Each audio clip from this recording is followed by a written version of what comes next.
Magandang umaga! Kumusta po? Narito po ulit ang update natin para sa lagay ng ating panahon.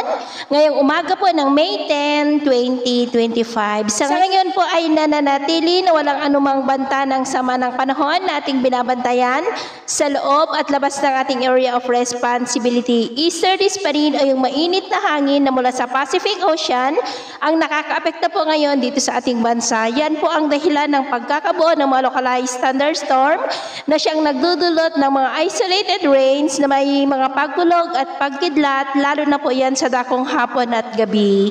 At sa ating long-range forecast, wala pa naman pong bagyo na namamataan na tatawid sa ating bansa for the next 5 to 7 days. Pero nananatili pa rin na may isang banta ng sama ng panahon na maaari na mabuo sa silangan ng ating bansa sa susunod na mga araw. At ang development po niya na ating babantayan kung matutuloy po o hindi. At ayon din sa pinalabas ng Pag-asa na Tropical Cyclone Threat Potential, ay may isang banta ng sama ng panahon sa susunod po na mga araw.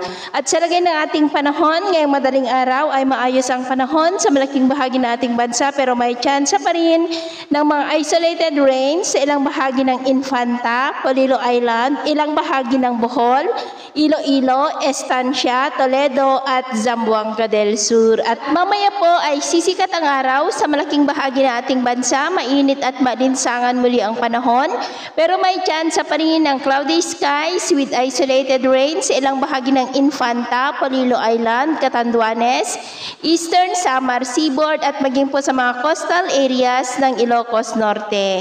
Mamayang hapon po, mainit at malinsangan muli ang panahon, pero posible ulit ang pamumuo ng maulap na kalangitan with isolated rains na minsan po ay may mga pagkulog at pagkidlat sa ilang bahagi. Kaya kung lalabas tayo sa ating mga tahanan, ugaliin lamang po natin lagi ang magdala ng kahit anong panangga natin sa init ng araw at proteksyon na rin po sa mga biglaang buhos ng ulan.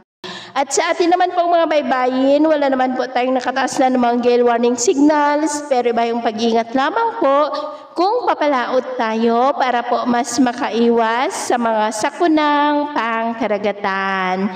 So, yun po lang latest update natin sa araw na ito. At pumili si James na nagsasabing sa kahit na ng pagsubok po na darating sa ating buhay, huwag na huwag po tayong mawawalan ng pag-asa. Thank you and God bless!